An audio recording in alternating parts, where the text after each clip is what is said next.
En el nombre del Padre, y del Hijo, y del Espíritu Santo. Amén.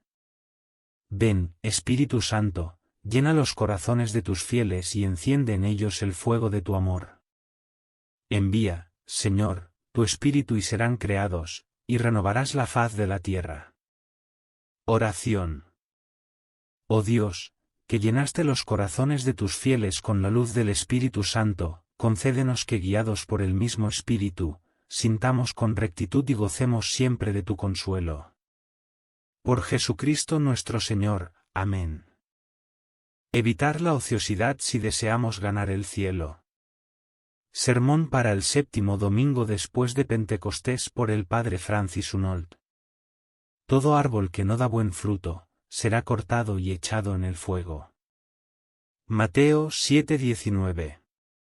Introducción. Que esas palabras sean sopesadas atentamente por todos aquellos que pasan la mayor parte de su tiempo en incesantes preocupaciones mundanas, o en la ociosidad, sin hacer nada, en vanas diversiones y ocupaciones inútiles. ¿Se imaginan estas personas que una vida así les llevará al cielo? Ah, eso no puede ser, no todo el que me dice, Señor, Señor, entrará en el reino de los cielos, como leemos en el Evangelio, sino el que hace la voluntad de mi Padre que está en los cielos, ese entrará en el reino de los cielos. ¿Y qué va a ser de esos inútiles que no dan fruto de buenas obras? El texto responde a esa pregunta: todo árbol que no dé buen fruto será cortado y echado al fuego. En una palabra, los holgazanes no tendrán parte en el cielo, como me propongo demostrar ahora. Una vida ociosa no puede llevar a nadie a la vida eterna. Por lo tanto, quien desee ir al cielo debe evitar la ociosidad. Y para que no pasemos esta hora ociosamente, es decir, sin fruto para nuestras almas, te suplicamos humildemente, oh Espíritu Santo, tu luz y tu ayuda por intercesión de María y de los santos ángeles. Toda la prueba de mi proposición consiste en este único argumento: una vida viciosa no puede conducir a la vida eterna, una vida ociosa es una vida viciosa y por consiguiente, una vida ociosa no puede conducir a nadie a la vida eterna. La primera parte de este argumento debéis admitir que es cierta, porque lo único que puede excluirnos del cielo y condenarnos al infierno es el pecado. El alma que pecare, esa morirá.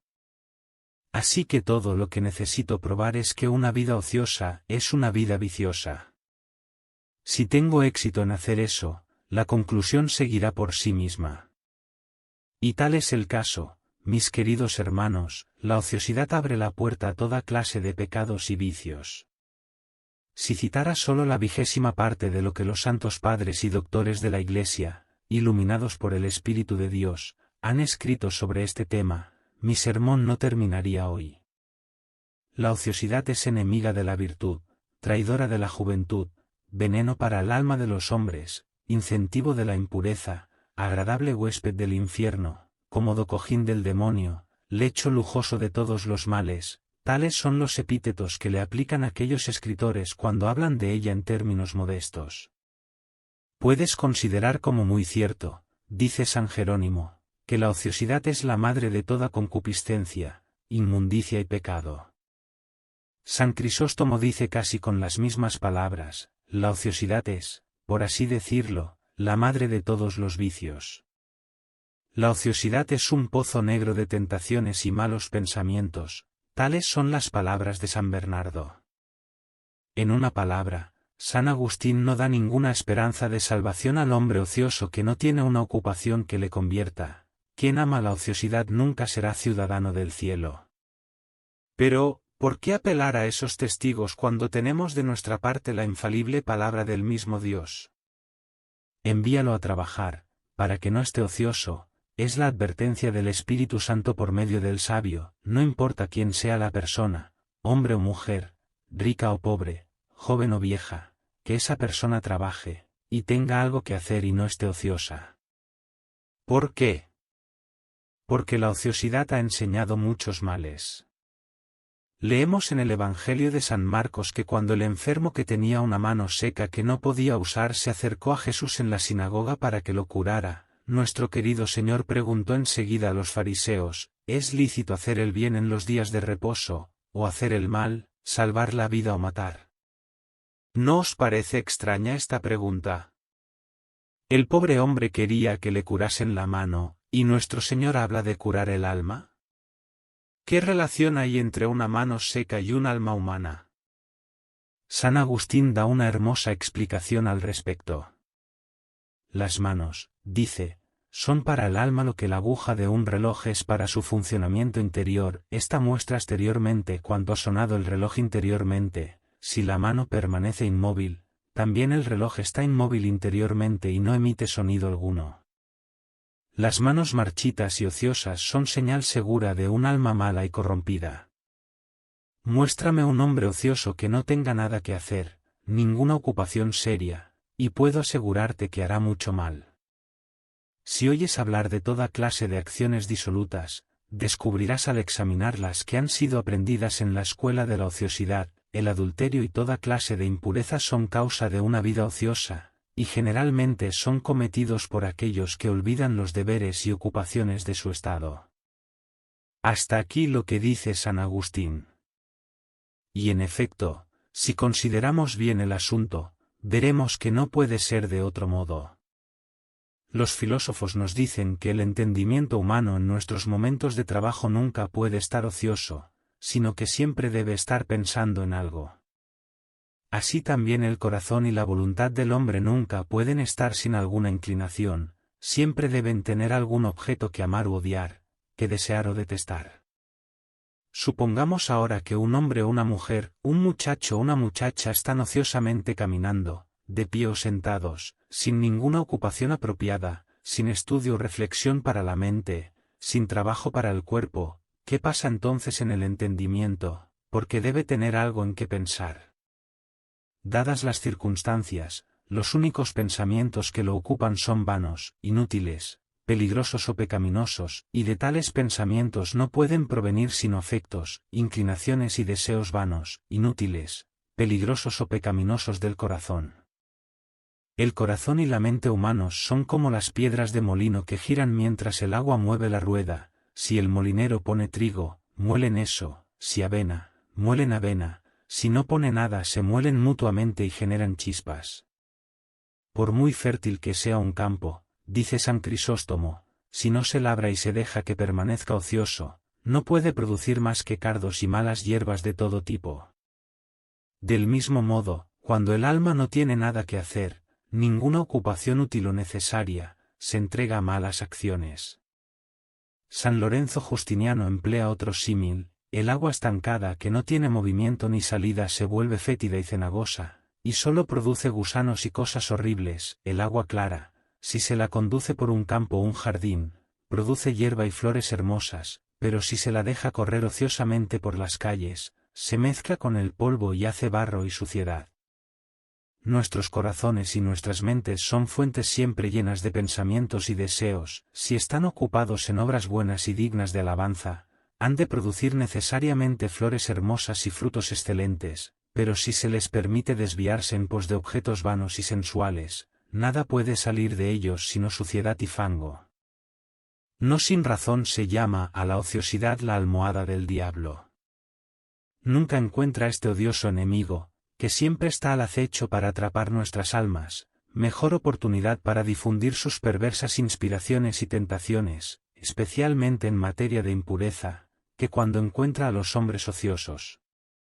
Por eso todos los moralistas están de acuerdo en que no hay mejor remedio para los malos pensamientos y deseos que el trabajo y la ocupación constante. Haz algo, es el consejo que San Jerónimo dio una vez a un amigo suyo que se quejaba de no poder defenderse de las malas sugestiones y deseos de la carne. Haz algo, para que cuando venga el demonio te encuentre siempre ocupado, entonces te dejará y se dirá a sí mismo: ya no hay atención para mí. Y si a veces te asaltan esos pensamientos durante tu trabajo, actúa como si no te preocuparan, y sigue con tu trabajo sin miedo ni ansiedad. Cuando el demonio vea que no le prestas atención, desesperará de poder hacerte ningún daño y te dejará en paz. Nunca se ve a los pájaros construir sus nidos en un molino que está siempre en funcionamiento, no podrían soportar el ruido constante.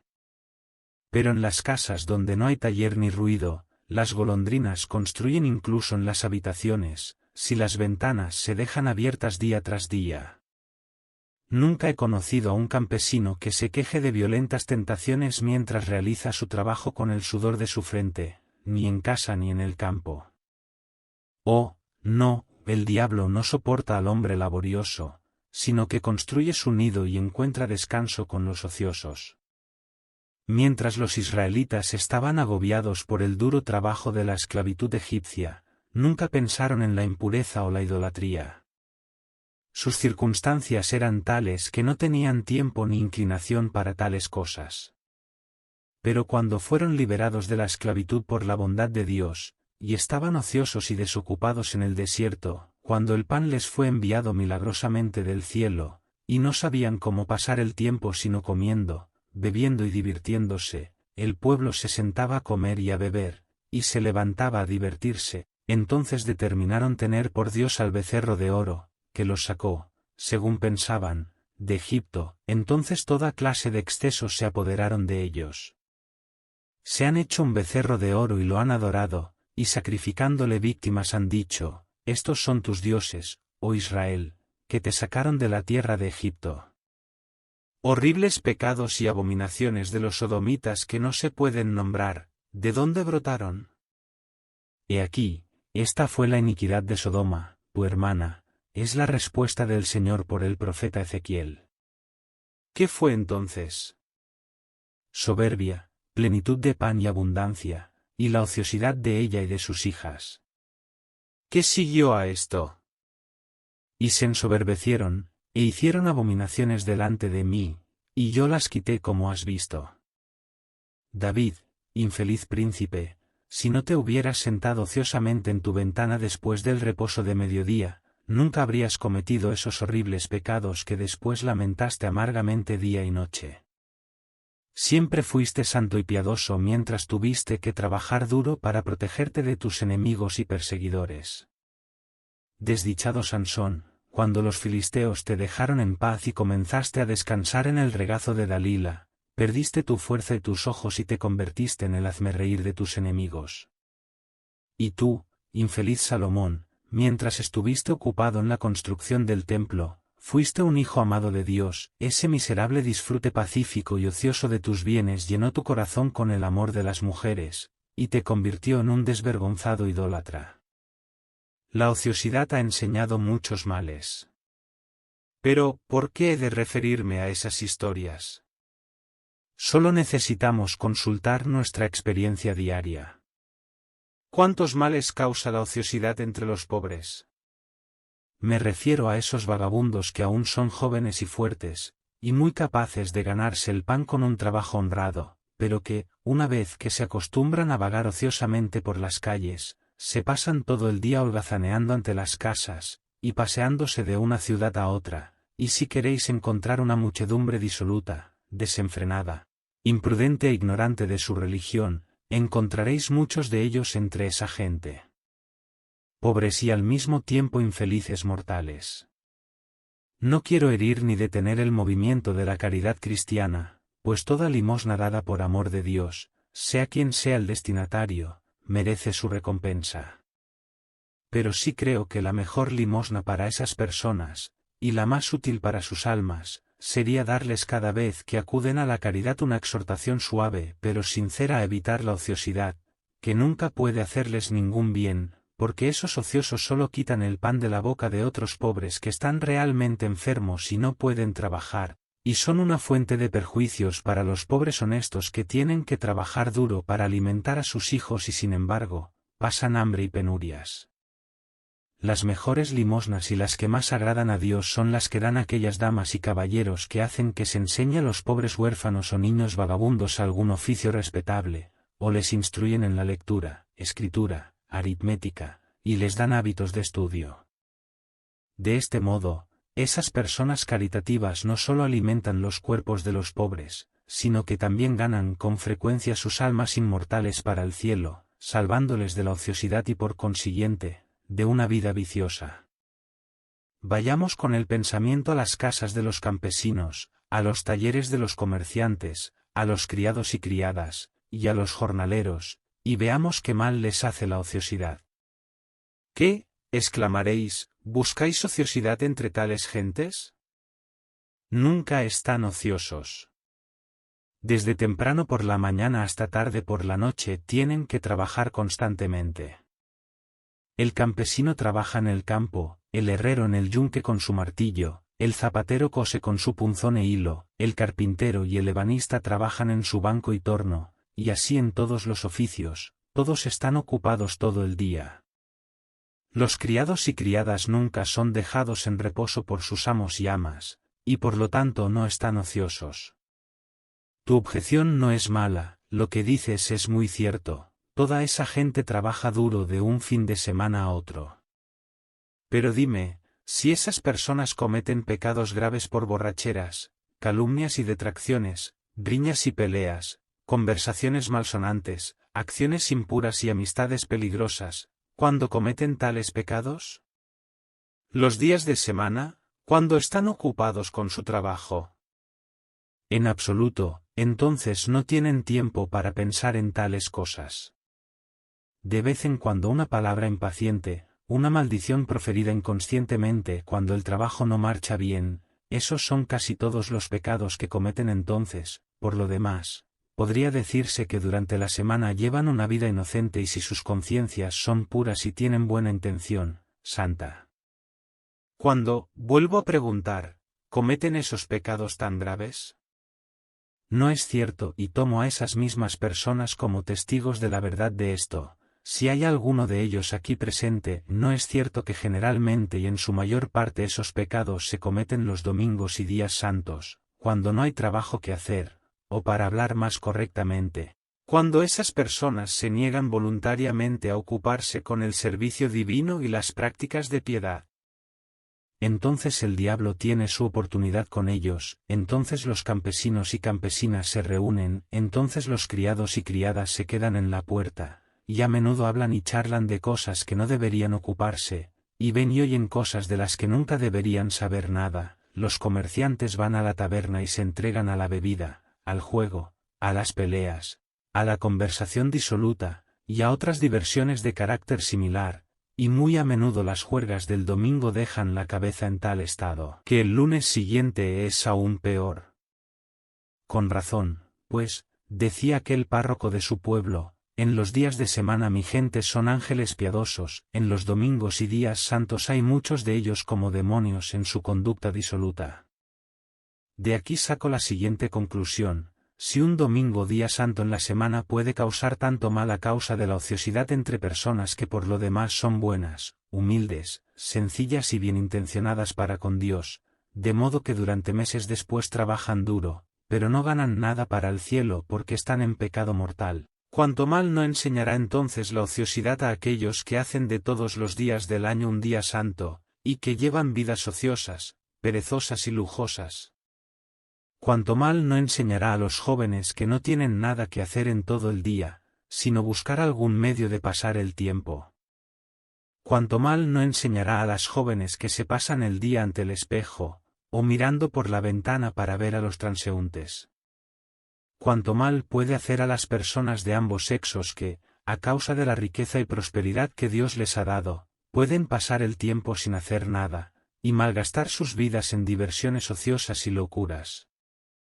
Cuántos jóvenes estudiantes hay, como deploro el estado de sus preciosas almas, que traen consigo la inocencia bautismal que han conservado durante el año escolar, para perderla durante la ociosidad y la libertad de las vacaciones. Si un mes del año puede hacer tanto daño, ¿qué no podrá hacer la ociosidad en aquellos para quienes todo el año es una fiesta? Pregunto a todos los aquí presentes, ¿cuándo habéis experimentado con más frecuencia tentaciones y pensamientos y deseos impuros? No digo nada de que los hayáis consentido, y espero y confío en que tal no haya sido el caso de ninguno de vosotros. ¿No ha sido casi siempre cuando estabais ociosos y desocupados, y podíais permitiros mirar todo lo que os rodeaba? Cuando por la mañana te quedabas en la cama más tiempo de lo habitual. Cuando dejabas de trabajar antes de lo habitual por la tarde y como por desgracia ocurre con demasiada frecuencia en verano, te quedabas sentado en la puerta hasta altas horas de la noche. O cuando no tenías nada en que ocuparte. Si un cuarto de hora al día puede hacer eso, ¿qué no puede enseñar la ociosidad a quienes hacen de ello un hábito? Fijaos en esto, padres y madres, porque Dios os ha confiado a vuestros hijos, vinculándoos por una penosa obligación a cuidar de sus almas y a llevarlos al cielo. A menudo os quejáis de la conducta de vuestros hijos e hijas, decís que vuestros hijos ya saben y hablan de cosas de las que no deberían saber nada en los próximos años, que de día en día se vuelven más independientes, vanidosos, indisciplinados, indevotos, y en efecto, si pudierais ver en sus conciencias encontraríais cosas mucho peores que no aparecen en sus rostros. ¿De dónde viene esto? Reflexionad un poco sobre la educación que dais a vuestros hijos, examinad cómo pasan el día desde la mañana hasta la noche, mirad si no se sientan acaso en ese cojín en el que el diablo descansa. Tened por cierto, repito con San Jerónimo, que la ociosidad es la madre de todas las concupiscencias y pecados, no os quepa la menor duda de ello, la ociosidad es el fuelle que enciende las llamas de la impureza y del desenfreno y de todos los demás vicios. ¿Cómo es posible, si el hijo no tiene otra cosa que hacer que comer, beber, dormir y vagar por las calles, si el demonio lo encuentra siempre inactivo, cómo es posible, digo, que ese espíritu perverso no lo lleve a toda clase de pecados y maldades? ¿Cómo es posible, si la hija no tiene otra ocupación que adornarse y engalanarse, ninguna otra enseñanza o instrucción que cómo debe hacer cortesías y hacer cumplidos, cómo debe hablar y bailar, si se le permite plena libertad para asistir a todo tipo de fiestas, si los humos de la cocina son demasiado fuertes para sus ojos, si la rueca le irrita los oídos con su ruido, si la aguja le hace daño en las manos, si la plancha es demasiado dura para sus manos, si las tareas domésticas son demasiado duras o demasiado bajas para ella, si toda su ocupación consiste en hablar, bromear, reír, sentarse en la ventana o delante de la puerta. ¿Cómo es posible que en tales circunstancias la inocencia, la piedad, la modestia, la pureza escapen a la danza y se pierdan? No cabe la menor duda de que la ociosidad es la única raíz de todos estos males. No permitas que la ociosidad entre en casa, mantén a los niños trabajando diligentemente, y entonces las cosas irán mejor. Y no dejéis que la piedad de vuestras hijas os engañe en este particular. Puede que deseen pasar toda la mañana en la iglesia, y estar presentes en vísperas y otras devociones por la tarde. No digo que esas cosas no sean buenas, pero no siempre son verdaderas devociones con todas, a veces las mueve el espíritu de libertad, el hastío de estar solas, el amor al ocio, la curiosidad, el deseo de mirar y ser vistas. La mejor y más segura oración de las doncellas cristianas en los días de semana es, después de haber oído la Santa Misa, trabajar diligentemente en casa por el honor de Dios. No hay mejor herencia que podáis dejar a vuestros hijos, ni dote más útil para el día de su futura boda, que, además del temor de Dios, el amor y el gusto por el trabajo conveniente. Este es el mejor medio de conservar sus bienes temporales y de salvar sus almas de los pecados y de los vicios. Padres, madres, procurad dar buen ejemplo a vuestros hijos en este sentido. ¿Qué, dirán algunos de ustedes, quieren hacernos trabajar a todos? Debéis saber que no necesitamos ganarnos el pan de esa manera, tenemos, gracias a Dios, lo suficiente para vivir, pertenecemos a familias ricas y respetables, y no sería propio de nosotros esforzarnos y trabajar, tenemos criados que lo hacen por nosotros. Ahora sí que me alegra saber que sois rico y noble. Os deseo alegría y espero que os dure. Pero eso no te excusa de un trabajo y una ocupación honorable, no es razón para que estés siempre ocioso. El bien de una ocupación seria no es meramente ganarse el sustento, la razón principal es evitar abrir la puerta al pecado y al vicio por la ociosidad, para que podamos salvar nuestras almas. Consideremos aquella casa que el Espíritu Santo nos describe en el libro de los Proverbios. En ella había abundancia de todas las cosas buenas, y estaba tan bien provista como la nave que no abandona la tierra hasta que está llena de todo lo necesario, sus numerosos siervos estaban todos bien alimentados, vestidos y provistos. El amo se sentaba en el consejo y ocupaba su lugar entre los senadores del país, la señora estaba vestida con ricos ropajes, en una palabra, todo estaba en tan buen orden que no había nada que se pudiera envidiar a otra casa. En medio de estas riquezas, ¿qué hacía la señora en la casa? ¿Se ocupaba acaso, como hubiera podido, en ir a fiestas, pasear, jugar y hacer visitas? Oíd las palabras del Espíritu Santo. Ella ha buscado lana y lino, y ha trabajado con la destreza de sus manos, fijaos en esto, mujeres y jóvenes cristianas. Ella es como la nave del mercader, trae su pan de lejos. Tan diligente eran sus quehaceres domésticos que incluso interrumpía su descanso nocturno, se ha levantado antes que amanezca, para distribuir la comida a su casa, y la tarea a sus criadas aplica sus manos a la rueca, y sus dedos manejan el uso. En una palabra, ella no ha comido su pan ociosamente. ¿Era necesaria esa cantidad de trabajo para una mujer así? De ninguna manera, pero ella se ocupó así para agradar a Dios.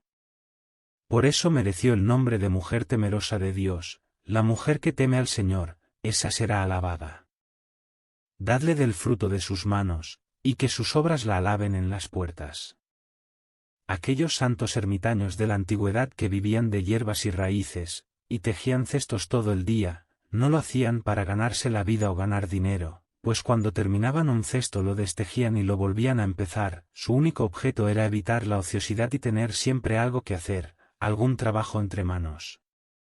Hace algunos años vi en una corte real a la princesa con las condesas y otras damas nobles trabajando continuamente, incluso mientras tomaban el té, algunas cosían, otras bordaban y otras hacían encajes. Con gran asombro he leído últimamente de Carlomagno, el gran emperador cristiano, que hizo enseñar a sus hijos diferentes oficios y profesiones, mientras que sus hijas tenían que hilar y no se les permitía llevar más lino o encaje que el que ellas mismas habían confeccionado. ¿Qué os parece esto? Esta gente pertenecía a una familia real, imperial, y trabajaban, no por el pan de cada día, sino por el bien de sus almas y de la modestia y humildad cristianas. Vosotros no necesitáis trabajar, decís, para ganaros el pan. Muy bien, pero hay que trabajar para ganarse el cielo, ¿no es así? Aunque una vida ociosa no trajera consigo pecado ni vicio, ni tentaciones especiales, no podría conducir al cielo. Porque, ¿qué es la felicidad eterna y a quién se promete? Es una recompensa que se da a cada uno según sus obras. El Hijo del Hombre vendrá en la gloria de su Padre con sus ángeles, dice nuestro Señor en el Evangelio de San Mateo, y entonces pagará a cada uno según sus obras. El cielo es un denario que no se dará a nadie sino a quien haya trabajado hasta la noche. Y cuando llegó la tarde, dijo el señor de la viña a su mayordomo, llama a los obreros y págale su jornal, y entonces, recibieron cada uno un denario. Por lo tanto, la excusa habitual no sirve de nada, si no hago nada, no hago ningún daño. ¿Qué? No hacer nada es en sí mismo perjudicial. Si tienes un terreno tan duro que no produce cardos ni espinas ni otras malas hierbas, pero tampoco produce buenos frutos, ¿es una buena tierra? No. No vale nada para ti. El Padre de familia celestial nos hará un día la pregunta que se hizo a los holgazanes en el Evangelio, ¿por qué estáis aquí todo el día ociosos? No dirá, ¿por qué estáis aquí, malvados e injustos? ¿Por qué impedís que otros trabajen? ¿Por qué destruís mi viña? Sino, ¿por qué estáis aquí todo el día ociosos? Vayan también a mi viña, trabajad, o no tendréis recompensa que esperar. No, repito con San Agustín, jamás llegará a ser ciudadano del cielo quien ame la ociosidad. Queridos hermanos, ¿no deseamos todos ir al cielo? Pues trabajemos honradamente por ello.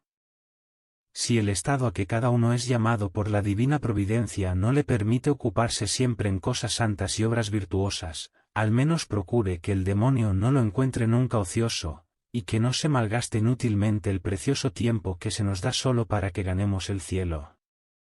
Comerciantes cristianos, y todos los que debéis ganaros la vida con un trabajo honrado, oh, cuán afortunados sois a este respecto, si os guardáis del pecado grave y dirigís siempre vuestro trabajo a Dios por la buena intención. Nunca lamentaréis el sudor que baña vuestras frentes. Piensa a menudo, seguramente el cielo vale cualquier trabajo. San Macario fue una vez a visitar a San Antonio, tan pronto como estos viejos y santos ermitaños se saludaron, se sentaron y comenzaron a hablar de cosas celestiales. Macario, aunque estaba cansado por el viaje, cogió los trozos de corteza que tenía cerca y se puso como de costumbre a hacer cestos, para no estar ocioso. Así, mientras la lengua hablaba de Dios, las manos trabajaban todo el tiempo en honor divino.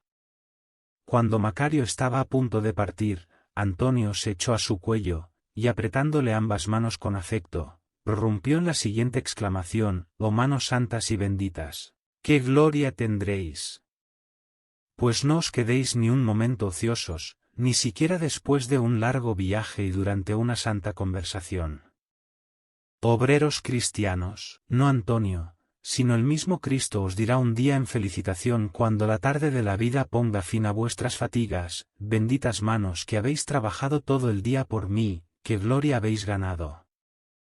Benditas almas, que temprano por la mañana, mientras otros malgastaban su precioso tiempo en el sueño, fuisteis a la iglesia, a las devociones, a pesar del frío, la nieve, la lluvia, el viento y el tiempo, y me ofrecisteis vuestra labor diaria en himnos y oraciones públicas, mientras que durante el día renovabais a menudo esa intención con santos pensamientos y aspiraciones, diciendo: «Por ti, Señor». Ahora no os digo: «Vayan a mi viña a trabajar», sino para vuestro eterno consuelo: «Venid, benditos de mi Padre, a quien tan verdaderamente habéis servido. Entrad en el reino y recibid vuestra recompensa, el denario que habéis ganado conmigo y con todos mis siervos, entrad en las alegrías eternas». Oh, qué felicidad para el que oye esas palabras. Trabajemos diligentemente por el honor de Dios y las oiremos. Amén.